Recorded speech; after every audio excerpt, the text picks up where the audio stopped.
शिवा को आदि योगी बोलते हैं। आदि योगी इसके लिए बोलते हैं क्योंकि एक बहुत ही आर्डेंट योगा प्रैक्टिशनर है वो, और वहीं से योगा का जो नॉलेज है, जो डिवाइन नॉलेज है योगा का, वो पृथ्वी तक, ह्यूमंस तक, मनुष्य लोगों तक आदि योगी शिवा के थ्रू ही पहुंचा है। एक ऐसी कहानी है कि शिवा मेडिटेट कर रहे हैं पर्वत पर और एकदम ब्लिस में है।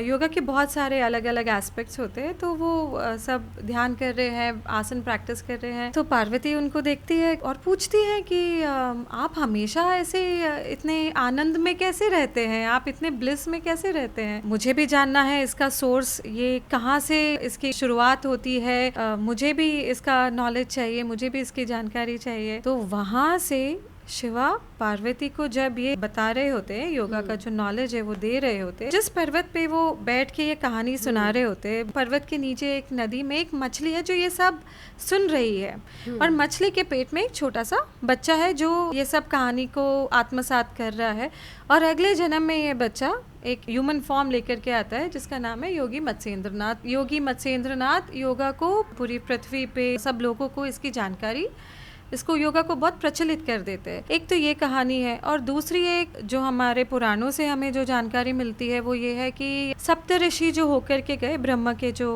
पुत्र, आदि योगी शिवा ने उनको ये नॉलेज दिया, और ये सप्तऋषि ने पृथ्वी पर आकर के इसका प्रचार प्रसार किया और वहाँ से बढ़ता चला गया। और वैसे अगर हम हिस्टोरिकल एस्पेक्ट की बात कर ही रहे हैं तो योगा शब्द है ही नहीं, ये हमेशा से योग ही रहा है। फिर धीरे धीरे करके हम आगे बढ़ते चले गए, वेस्टर्नाइज्ड होता चला गया, तो राम का रामा हो गया, कृष्ण का कृष्णा हो गया, वैसे योग का योगा हो गया। तो एक्चुअल में अगर हमको इक्वल इम्पोर्टेंस अगर हमको देना है योग को, और हमको अपनी धरोहर तक जाना है, तो हमको योग शब्द का इस्तेमाल करना चाहिए।